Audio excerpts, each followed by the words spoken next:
ما رو از مبنای اسلامیمون نمیخوایم طرف পশ্চিমাদের বিরুদ্ধে যুদ্ধের হুমকির মধ্য দিয়ে বিদ্যুৎ বেগে দৌড়াচ্ছে ইরানের মিসাইল খাত। যুক্তরাষ্ট্র, ইসরায়েল সহ পশ্চিমাদের রীতিমতো চমকে দিচ্ছে পারস্য উপসাগরীয় দেশটির একের পর এক ভূগর্ভস্থ মিসাইল শহর। এবার দেশের দক্ষিণ পানিসীমার তীরে নির্মিত একটি নতুন কৌশলগত ভূগর্ভস্থ অস্ত্রাগার তথা ভূগর্ভস্থ নৌঘাঁটির উন্মোচন করেছে। এই অস্ত্রাগারে দ্রুত আক্রমণকারী জাহাজ এবং অন্যান্য নৌযানের বিশাল বহর রাখা যাবে। এই স্থাপনা উন্মোচন করেন আইআরজিসি প্রধান কমান্ডার মেজর জেনারেল হোসেইন সালামি এবং আইআরজিসি নৌবাহিনীর commander rear admiral Ali Reza তাংশিরি। নতুন অস্ত্রাগার পরিদর্শনের সময়ে আইআরজিসি প্রধান বলেন, এই স্থাপনাটিতে টর্পেডো লঞ্চিং সিস্টেম এবং মাইন স্থাপনে সক্ষম জাহাজের পাশাপাশি দেশীয়ভাবে তৈরি দ্রুত আক্রমণকারী নৌযানও রয়েছে।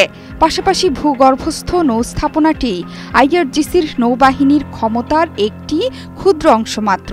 মেজর জেনারেল সালামি আরও বলেন, আইআরজিসি নৌবাহিনীর অব্যাহতভাবে যুদ্ধ প্রস্তুতি এবং প্রতিরক্ষা ক্ষমতা বাড়িয়েছে। ইরানের সার্বভৌমত্ব এবং সামুদ্রিক সীমান্ত রক্ষার জন্য বর্তমানে পারস্য উপসাগরের জলসীমায় টহল দিচ্ছে ক্ষেপণাস্ত্র সজ্জিত জাহাজ। দেশীয়ভাবে তৈরি উন্নত এসব জাহাজ ইরানের যুদ্ধ ক্ষমতা বাড়িয়ে দিয়েছে এবং আইআরজিসি সবসময় যুদ্ধ প্রস্তুতি বাড়িয়ে চলেছে। এই জাহাজ এবং ক্ষেপণাস্ত্র লঞ্চার ছাড়াও পারস্য উপসাগর এবং হরমুজ প্রণালীর দ্বীপপুঞ্জ ও উপকূলে অন্যান্য ব্যবস্থা মোতায়েন করা হয়েছে। এছাড়া এসব অস্ত্র ও সামরিক সরঞ্জাম নানা ধরনের মিশন পরিচালনার জন্য প্রস্তুত বলেও জানান ইরানের কর্মকর্তারা। নৌঘাঁটি উপসাগরে একটি অজ্ঞাত স্থানে 500 মিটার গভীরে নির্মিত একটি কৌশলগত গোপন ঘাঁটির অংশ বলে জানা গেছে।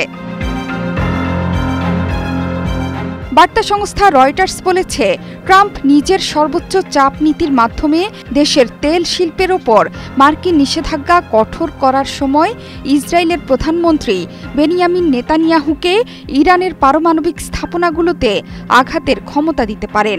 এই শঙ্কা থেকেই মূলত নিজেদের শক্তির জানান দিচ্ছে ইরান।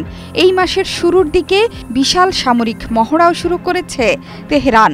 ইসরায়েল বরাবরই অভিযোগ করে আসছে গোপনে পরমাণু কর্মসূচি চালাচ্ছে ইরান। তবে তেহরান বলছে তাদের এই কর্মসূচি শান্তিপূর্ণ, কিন্তু তাতে মোটেও মন গলছে না ইসরায়েলের। এমত অবস্থায় হোয়াইট হাউসের মালিক বদল হওয়া ও ইসরায়েলের সাম্প্রতিক কর্মকাণ্ডে উদ্বিগ্ন হয়ে পড়েছে ইরান। তাই নিজেদের পরমাণু কর্মসূচি সুরক্ষায় ব্যালিস্টিক মিসাইলকে ঘিরে বাজি ধরছেন Ayatollah Ali Khamenei. Zohra Chowdhury সেতু, ৭১।